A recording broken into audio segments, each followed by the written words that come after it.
getting into the core pillars of some of our lower body mechanics, we're gonna work on a squat to extension chamber here. So there's multiple ways to do this. You can do it with dumbbells or with a medicine ball, but I would highly recommend using a cable machine if you have access to it. So get the cables set up on the lowest level, and we're gonna have the ropes attachment on it.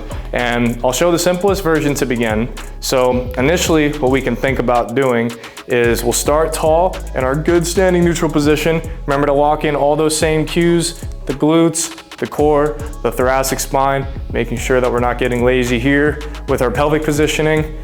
And then as we're in a good, strong start position, we're going to descend into a squat as we raise the ropes up to about head level. So keeping our postures completely upright as we do this is going to be the focus as we descend down. So it'll look like this.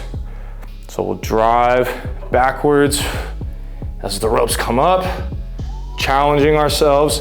We can stay on the heels for now. The more advanced variations, we're gonna get onto the forefoot, but you're gonna come down into a nice squat here. Again, keeping good torso positioning, keeping all those same cues that we've talked about in the upper body movements. And then from there, driving with the hips as the initiator of the movement. The hips come forward and we get into an overhead extension, finishing with all of our same standing neutral cues. Glutes, core, T-spine being the things that are holding us, no rib flare, and then no crazy shifting of the hips as well. That's gonna be the initial variation of this. We're gonna wanna build some good strength in there. But eventually, what we're gonna be working up towards is building strength in more of a parabolic position. As you can imagine, when it comes to jumping or throwing something back overhead, loading up different positions, the spine gets into a bit more of a parabolic state. You know, we can't always just end in a standing neutral. Most of the athletic things that we do in life involve more of a parabolic position to load up our full power. So we can work on training strength in that position here too. So what we're gonna do is the exact same load up initially, but this time when we get down to the bottom of the squat, we're gonna come onto our forefeet. So allow me to demonstrate.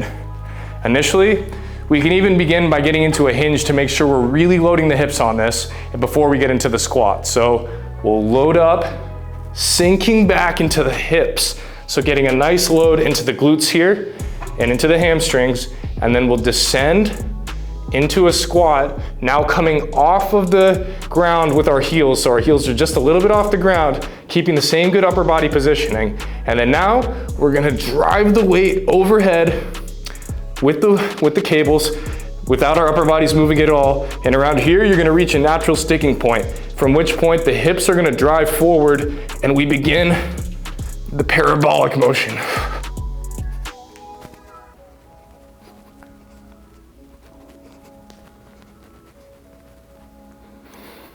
And then we'll end in that same hinge that we loaded up on to start.